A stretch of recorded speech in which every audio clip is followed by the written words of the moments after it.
والسلام على سيد الأنبياء والمرسلين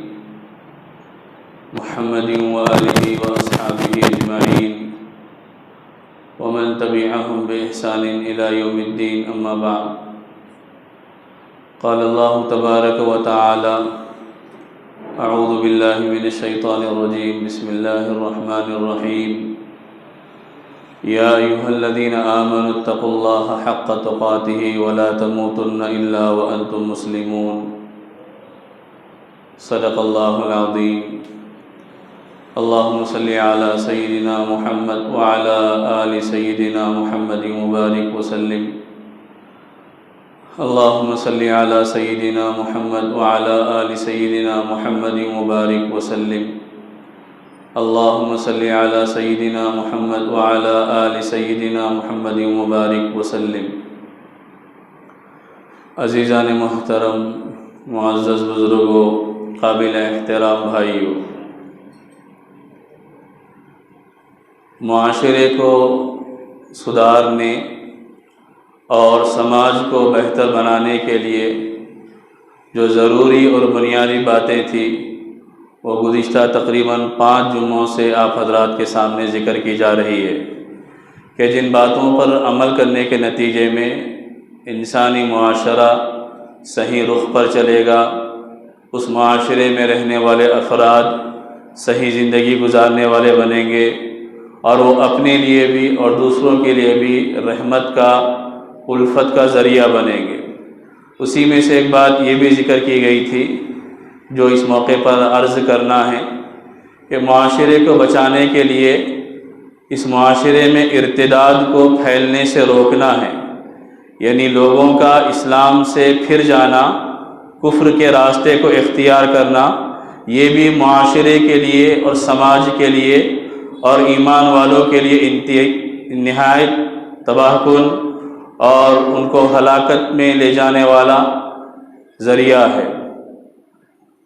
اللہ تبارک و تعالیٰ نے ایمان کی نعمت سے، اسلام کی دولت سے نوازا، یہ اللہ تبارک و تعالیٰ کی سب سے بڑی نعمت ہے۔ اس وقت اسلام پر حملے کرنے کے لیے، مسلمانوں کو دین سے بے دور کرنے کے لیے مختلف قسم کی سازشیں ہو رہی ہے، کوششیں ہو رہی ہے، اور قسم قسم کے فتنے اس وقت ابھر رہے ہیں کہ جن فتنوں کا مقصد یہ ہے کہ ایمان والوں کو ایمان سے دور کر دیا جائے، ان کے ہر طبقے کو، چاہے وہ نوجوانوں کا طبقہ ہو، مردوں کا طبقہ ہو یا عورتوں کا طبقہ ہو، بچوں کا ہو یا لڑکیوں کا ہو، کس طرح ان کو دین سے بے دین کیا جائے، اسلام سے دور کیا جائے، اس کے لیے مختلف محاذوں پر اور مختلف انداز میں باطل طاقتیں محنت کر رہی ہے۔ تو اس کو ہم لوگوں کو سمجھنا چاہیے اور ان فتنوں کو دور کرنے کے لیے اور اسلام پر مضبوطی سے قائم رہنے کے لیے، اپنے بچوں کو اسلام پر مضبوطی سے قائم رکھنے کے لیے ہر ممکن کوشش جس کی تعلیم اسلام نے دی ہے، محمد رسول اللہ صلی اللہ علیہ وسلم نے دی ہے، ان تعلیمات کو اپنانے اور اختیار کرنے کی ضرورت ہے۔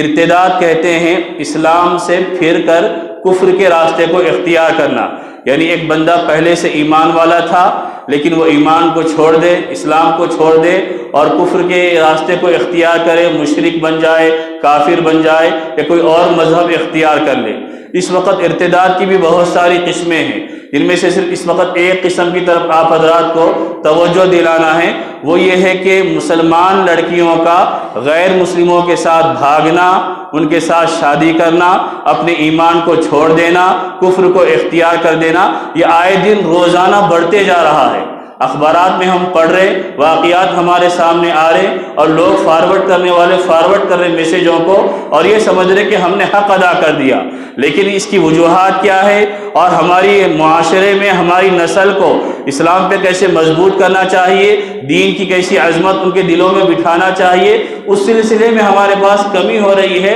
جس کے نتیجے میں یہ خبریں پڑھنے کے بعد جس کے دل میں واقعی ایمان کی عظمت ہوگی، مسلمانوں کا درد اور مسلمانوں کی محبت اس کے سینے میں ہوگی، وہ بے چین و بے قرار ہو جائے گا کہ آخر کیا حالات ہے کہ روزانہ ہم کو یہ تکلیف دہ خبریں پڑھنے اور سننے کو مل رہی ہے کہ فلاں علاقے میں مسلمان بچیوں کی اتنی بڑی تعداد غیر مسلم لڑکوں کے ساتھ شادی کر کے ایمان کو انہوں نے چھوڑ دیا ہے اور کفر کو اختیار کر لیا ہے. یہ ایک سنگین مسئلہ ہے, یہ انتہائی دردناک صورتحال ہے کہ جس کے اوپر غور و فکر کرنا اور اس کے اسباب کو دور کرنے کی فکر کرنا, کوشش کرنا, یہ ہر ایمان والے کی ذمہ داری ہے. ہم یہ نہ سمجھے کہ میرے ارد گرد کوئی واقعہ نہیں پیش آ رہا, ہم بحیثیت مسلمان پوری ملت کا درد رکھنے والے بنے, پوری انسانیت کے بارے میں سوچنے والے, پوری انسانیت کے بارے میں صحیح راستہ اختیار کرنے والے ہم بنے. ہمارے اندر وہ تڑپ, وہ درد پیدا ہو کہ کیسے میں اپنے معاشرے کو بچاؤں, اپنی نسلوں کو بچاؤں, اپنے بچوں کو بچاؤں, اور کیسے میں ان کو مضبوطی کے ساتھ دین پر,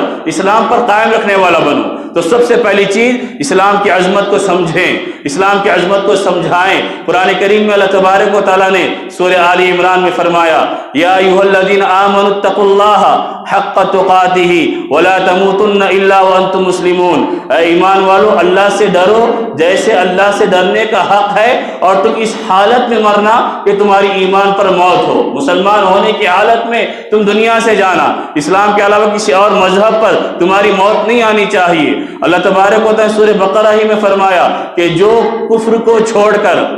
ارتداد کو اختیار کرے, دوسرے مذہب میں جائے, اولئک حبطت اعمالہم فی الدنیا والآخرہ, ان کے دنیا و آخرت میں اعمال ضائع ہو جائیں گے, ان کا ٹھکانہ جہنم ہوگا. سورہ مائدہ میں اللہ نے فرمایا, یا ایھا الذین آمنوا من یرتد منکم عن دینہ فسوف یأتی اللہ بقوم یحبهم ویحبونہ اذلۃ علی المؤمنین اعزۃ علی الکافرین یجاہدون فی سبیل اللہ ولا یخافون لومۃ لائم. اے ایمان والو, تم کبھی ارتداد کے راستے کو نہیں اپنانا, کبھی اپنے دین کو, اسلام کو, مذہب کو نہیں چھوڑنا. اگر تم اسلام کو چھوڑ کر ارتداد کی راہ کو اختیار کرو گے تو یاد رکھو اللہ تمہارا محتاج نہیں ہے. اللہ دوسری قوم کو لائے گا جو اللہ سے محبت کرنے والی ہوگی, اللہ کی اطاعت و فرمانبرداری کرنے والی ہوگی, اور ان کی اطاعت اور محبت کے نتیجے میں اللہ ان سے بھی محبت کرے گا. اور پھر یجاہدون فی سبیل اللہ, وہ اللہ کے راستے میں جہاد کریں گے, محنتیں کریں گے, قربانیاں دیں گے,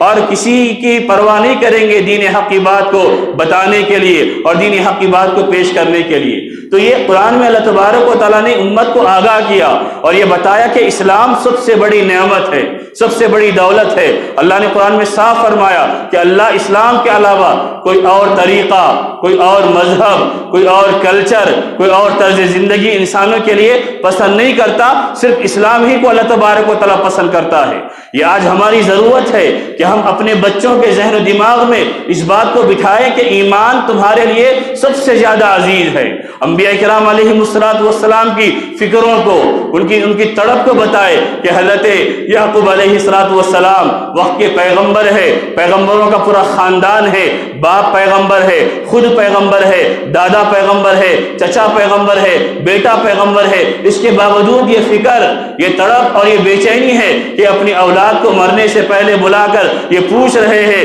کہ ما تعبدون من بعدی, کیا اے میری اولاد تم مجھے یہ بتاؤ, اے میرے بچوں تم مجھے یہ بتاؤ کہ میرے جانے کے بعد تم کس کی عبادت کرو گے, کس کی پرستش کرو گے, کس کو خدا مانو گے. جب باپ اپنی اولاد کے اوپر دین کی محنت کرتا ہے, ان کو دین سمجھاتا ہے, دین کے سانچے میں ان کو ڈھالتا ہے, تو پھر اولاد کیا جواب دیتی ہے؟ حضرت یعقوب علیہ السلام کے بچوں نے ان کے سامنے کہا, قالوا نعبد الہک و الہ آبائک ابراہیم و اسماعیل و اسحاق الہ واحدا ونحن لہ مسلمون. حضرت یعقوب کی ان کی اولاد نے اطمینان دلایا, تسلی دلائی, اور یہ کہا کہ ابا جان آپ گھبرائیے مت, آپ پریشان مت ہوئیے, آپ نے پوری زندگی ہمارے لیے دین پر محنت کی ہے, ہم اسی دین پر قائم رہیں گے, ہم اسی ایک اللہ کو رب مانیں گے جو رب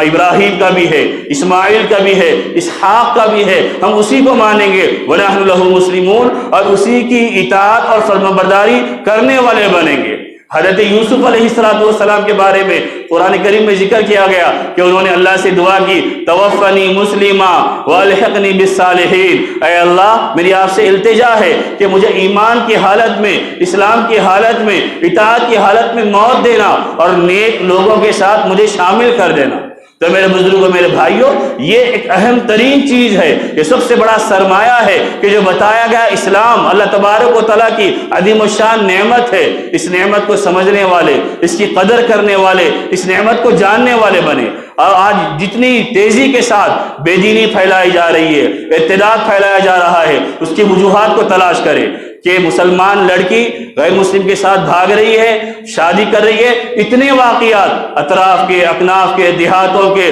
مختلف مقامات کے ہم روزانہ سنتے جا رہے ہیں، روزانہ سنتے جا رہے ہیں، لیکن کبھی ہم اس کے اسباب کو، اس کی وجوہات کو نہیں ڈھونڈ رہے کہ آخر اس مرض کو دور کیسے کیا جائے، کیسے ہماری نسلوں کو بچایا جائے، کیسے ہماری بچیوں کو بچایا جائے۔ تو اس کے سلسلے میں ماہرین نے، جو تجزیہ کرنے والے ہیں، حالات کا جائزہ لے کر جنہوں نے لکھا ہے، اس کی مختلف وجوہات لکھی ہے، جن میں سے چند وجوہات میں اس موقع پر آپ کے سامنے عرض کروں گا کہ جن وجوہات کو ہمیں دور کرنا ہے تاکہ ہمارا معاشرہ محفوظ رہ سکے اور ہماری بچیاں وہ بھی محفوظ رہ سکے، اور ہمارے بچے فکری اعتبار سے وہ کالج میں پڑھنے کے بعد ایمان کے بارے میں ان کا یقین کمزور نہ ہو، وہ یونیورسٹی میں پڑھنے کے بعد، وہ غیر مسلموں سے تعلق رکھنے کے بعد ایمان کے جو عقائد ہے، جو اعمال ہے، اس سلسلے میں شک اور شبہ کرنے والے نہ ہو۔ تو اس سلسلے میں جو کام کرنے ہیں، جو وجوہات بیان کی گئی ہے کہ جس کی وجہ سے یہ ارتداد پھیلتے جا رہا اور غیر مسلموں کے ساتھ مسلم لڑکیاں بھاگتے جا رہی، اس کی پہلی اور اصل وجہ یہ ہے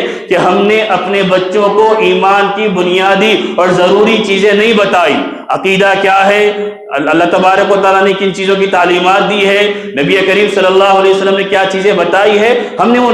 چیزیں نہیں سکھائی، نہ بچیوں کو سکھا رہے ہیں، نہ بچوں کو سکھا رہے ہیں۔ بچوں کو پڑھانا ہم نے چھوڑ دیا، بس سب کے ذہنوں میں یہ بیٹھا ہوا ہے کہ اعلیٰ تعلیم، اچھے سے اسکول کا انتخاب کر لیا جائے، آپ اچھے سے اچھا پڑھائیں، لیکن آپ یہ بھی دیکھنے والے بنے کہ وہ جن اسکولوں میں پڑھ رہے ہیں وہاں سے ان کو کیا فکر دی جا رہی ہے، کیا سوچ دی جا رہی ہے، کیا افکار، کیا خیالات، کیا ذہنیت لے کر وہ گھروں کو آ رہے ہیں۔ بہت سے ایسے اسکول ہیں جہاں پر عیسائی لوگ اپنے مذہب کی تشکیل کر رہے ہیں، بہت سے ایسے اسکول ہیں جہاں ہندو مذہبی شدت پسند لوگ اپنی چیزوں کو پروان چڑھا رہے ہیں، اور بچہ خاموشی سے جا رہا ہے، ان چیزوں کو دیکھ رہا، ان چیزوں کو کر رہا، اور رفتہ رفتہ اس کے دل و دماغ میں ان چیزوں کی اہمیت بیٹھتے جا رہی ہے۔ تو سب سے بنیادی چیز یہ ہے کہ ہم اپنے بچوں کو صحیح اور بنیادی دین کی تعلیمات سے آراستہ کریں، ان کو عقیدے سکھائے، ان کو اللہ کی توحید بتائے، نبی کی رسالت بتائے، ان کو بتائے کہ ہمیں مرنا ہے، مرنے کے بعد ایک دن خدا کے سامنے جانا ہوگا، اپنی زندگی کا حساب و کتاب دینا ہوگا۔ اگر اچھی زندگی ہم گزاریں گے، اللہ کی اطاعت و فرمانبرداری کریں گے، اللہ تبارک و تعالیٰ جنت عطا کرے گا۔ نافرمانی کر کے جئیں گے، اللہ کے احکامات کو توڑ کر جئیں گے تو اللہ تبارک و تعالیٰ ہم کو عذاب میں مبتلا کرے گا۔ ہمارے نبی آخری نبی ہے، اس کے بعد کوئی نبی آنے والا نہیں ہے، قیامت تک اللہ تبارک و تعالیٰ نے نبی کی تعلیمات کو زندہ رکھا ہے، اسی پہ عمل کرنے کے نتیجے میں کامیابی اور کامرانی ملے گی۔ یہ بہت سی بنیادی اور ضروری چیزیں ہیں جس کو سکھانے پڑھانے کی ضرورت ہے۔ بچے جب چھوٹے ہیں تو ان کو تعلیم دی جائے، ان کو سکھایا جائے، مکتب کی شکل میں ان کو تعلیم دی جائے۔ اگر مکتب کسی وجہ سے نہیں بھیج سکتے تو اس کے لیے اچھی عربی کا انتظام کیا جائے تاکہ بچے اس سے واقف ہو جائے۔ دوسری چیز جو ارتداد پھیل رہا ہے، جو لڑکیاں غیروں کے ساتھ بھاگ رہی ہے، اس کی بنیادی وجہ یہ ہے کہ جب بڑے اسکول میں چلے جاتے ہیں یا کالج میں چلے جاتے ہیں تو کو ایجوکیشن یہ بھی ایک بنیادی وجہ بن رہا ہے کہ جس میں مسلمان لڑکیاں بھی پڑھ رہی ہے اور مسلمان لڑکیاں اور غیر مسلم لڑکے سب مل جل کر پڑھ رہے ہیں۔ اب وہ کالج کی لائف میں ہیں تو اس کے بہانے وہ ان سے رابطہ کریں گی، نوٹس کے بہانے میں یا دیگر اور چیزوں کے بہانے میں۔ اس کے نتیجے میں رفتہ رفتہ ان کے تعلقات بڑھ رہے ہیں، نتیجتاً تعلقات بڑھنے کے نتیجے میں وہ ان سے محبت کا شکار ہو رہے اور اس محبت میں اپنے ایمان کو چھوڑنے کے لیے تیار ہے، اپنے عقیدے کو چھوڑنے کے لیے تیار ہے۔ تو دوسری بنیادی وجہ یہ ہے کہ مخلوط نظام تعلیم، لڑکیوں کا اور لڑکوں کا ایک ساتھ نظام تعلیم، اور خاص کر جب وہ بڑی عمر کو پہنچ جائے اس کے بعد ایک ساتھ تعلیم حاصل کرنا اور غیر مسلموں کے ساتھ اٹھنا بیٹھنا، ان کے ساتھ روابط رکھنا، یہ چیز ان کے ایمان کو دور کرنے کا ذریعہ بن رہی ہے۔ کیونکہ روزانہ جن کے ساتھ اٹھیں گے بیٹھیں گے اور روزانہ جن کے ساتھ بات چیت کریں گے اور روزانہ جن کے ساتھ راہ و رسم اور تعلقات ہوں گے تو نتیجتاً انسان متاثر ہوتا ہے۔ اور اس وقت باطل طاقتیں خود ہمارے ملک کی ایسی تنظیمیں ہیں جو اس کے لیے محنت کر رہی ہے، اپنے نوجوانوں کو تیار کر کے انہوں نے مختلف فیلڈز میں اور مختلف میدانوں میں چھوڑ دیا ہے کہ تم مسلمان لڑکیوں کو بہکاؤ، پھسلاؤ اور کسی طرح اپنے جال میں پھانسو۔ یہ ان کی دوہرا رویہ ہے کہ اگر مسلمان کسی لڑکی کو سے پیار کرتا ہے تو اس کو لو جہاد کا نام دے کر مسلمان لڑکے کو پھنسایا جاتا ہے، پریشان کیا جاتا ہے اور طوفان برپا کیا جاتا ہے۔ لیکن وہی اگر غیر مسلم لڑکا مسلمان لڑکی کو پھنساتا ہے اور اس سے شادی کرتا تو اس پہ کوئی چیخ و پکار نہیں ہوتی، اس پہ کوئی واویلا نہیں ہوتا، اس پہ کوئی شور و ہنگامہ نہیں ہوتا۔ تو دوسری وجہ جو ماہرین نے لکھی ہے وہ مخلوط نظام تعلیم۔ اس کے بعد تیسری وجہ مخلوط نظام تعلیم کے بعد ارتداد کے پھیلنے اور کفر کے آگے بڑھنے کی وجہ یہ ہے کہ ایک ساتھ ملازمت کرنا، ایک ساتھ نوکری کرنا۔ مسلمان لڑکی بھی نوکری کر رہی ہے، اسی کمپنی میں غیر مسلم لڑکا بھی جاب کر رہا ہے، اور وہ دونوں ایک ساتھ آ بھی رہے ہیں، ایک ساتھ جا بھی رہے ہیں، ایک ساتھ آفس میں رہ بھی رہے ہیں۔ نتیجتاً یہ ہو رہا ہے کہ وہ ان لوگوں کے ساتھ اٹھتے بیٹھتے اور ملازمت کرتے کرتے ان کے دین کو اپنانے کے لیے تیار ہے، ان کے طریقے کو اپنانے کے لیے تیار ہے، ساری دنیا سے بے خبر۔ آج ہم مسلمان ماں باپ کا حال یہ ہے کہ ہم اپنے بچیوں کو خاص کر تعلیم کے بہانے ان کو چھوڑ رہے ہیں، لیکن کوئی جائزہ نہیں لیتا کہ تعلیم کے بہانے کہیں ان کے گھر میں بے دینی تو نہیں آ رہی، بے حیائی تو نہیں آ رہی، کفر تو نہیں آ رہا، ارتداد تو نہیں آ رہا۔ موبائل کا تقاضا ہے، موبائل دلا دیا، بچیاں پکنک کو جانا چاہ رہے پکنک کے لیے بھیج دیا، بچیاں تفریح کے لیے جانا چاہ رہے غیروں کے ساتھ اس کے لیے رضامند ہے۔ سب یہ سمجھ رہے کہ ہم بہت ماڈرن ہیں، بہت ایجوکیٹڈ ہے، ہم ان چیزوں میں پابندی نہیں لگائیں گے۔ پابندی لگائیں گے تو ہم مایوس سمجھے جائیں گے اور یہ سمجھے جائیں گے کہ ہم بیکورڈ ہیں، ناتعلیم یافتہ ہے، جاہل۔ ہم کیسے اپنے بچیوں کو روکیں گے؟ اب وہ بچی غیر مسلموں کے ساتھ پورا ٹور کر رہی ہے، جس میں بڑی تعداد غیر مسلم لڑکوں کی ہے، ان کے ساتھ اٹھری بیٹھ رہی ہے، اس کے بعد وہ آئے گی تو آپ تھوڑی دیر کے لیے سینے میں اگر واقعی انسانیت والا درد دل ہے تو آپ سوچئے کہ وہ ان سے متاثر ہو کر کیسے اپنے مذہب کو چھوڑنے کے لیے تیار نہیں ہوگی۔ ایسے بے شمار واقعات اس وقت ہمارے معاشرے میں پیدا ہو رہے۔ ایک صاحب واقعہ سنا رہے تھے کہ ایک مسلمان لڑکی غیر مسلم کے ساتھ بھاگی اور شادی کری، اس کی وجہ صرف یہ بنی کہ دونوں کا ایگزام سینٹر ایک جگہ تھا اور ایگزام میں ان لوگوں کی دوستی ہوئی تھی، اور جو چیٹنگ مارنے کا موقع ہوتا ہے اس نے اس غیر مسلم لڑکے سے تھوڑی سی ہیلپ لی اور مدد لی، وہی بنیاد بنی دوستی کا، اور وہی دوستی نتیجہ بنی کفر اور ارتداد کو اختیار کرنے کا۔ صرف ایگزام سینٹر میں دوستی ہوئی اور وہ دوستی اسلام سے دور کرنے کا ذریعہ بنی۔ وہ لوگ محنت کر رہے ہیں، کوششیں کر رہے ہیں، اور ہم آرام سے بیٹھے ہوئے ہیں، ہماری بچی فلاں جگہ رہ رہی، پڑھ رہی ہے، ہم یہ نہیں دیکھ رہے، یہ نہیں جائزہ لے رہے کہ وہاں اس کا اتنا بیٹھنا کن لوگوں کے ساتھ ہے، وہ کہاں جا رہی ہے اور کن لوگوں کے ساتھ زیادہ تعلقات ہے۔ تو تیسری چیز مخلوط ایک ساتھ جاب کرنا، کہ جس کے ضروری ہے، کوئی مجبور ہے تو اس کے لیے دوسرے طریقے رکھے گئے ہیں، لیکن جو آج کل نئے جابوں کا انداز اور نئی نوکریوں کا جو سلسلہ چل پڑا ہے کہ جس میں مسلمان لڑکیاں بھی ہیں اور غیر مسلم لڑکے بھی ہیں اور اس میں جاب کر رہے، اس کے نتیجے میں وہ اسلام کو چھوڑ رہے اور ارتداد کو اپنا رہے۔ چوتھی وجہ یہ لکھی ہے لکھنے والوں نے کہ تاخیر سے نکاح کرنا،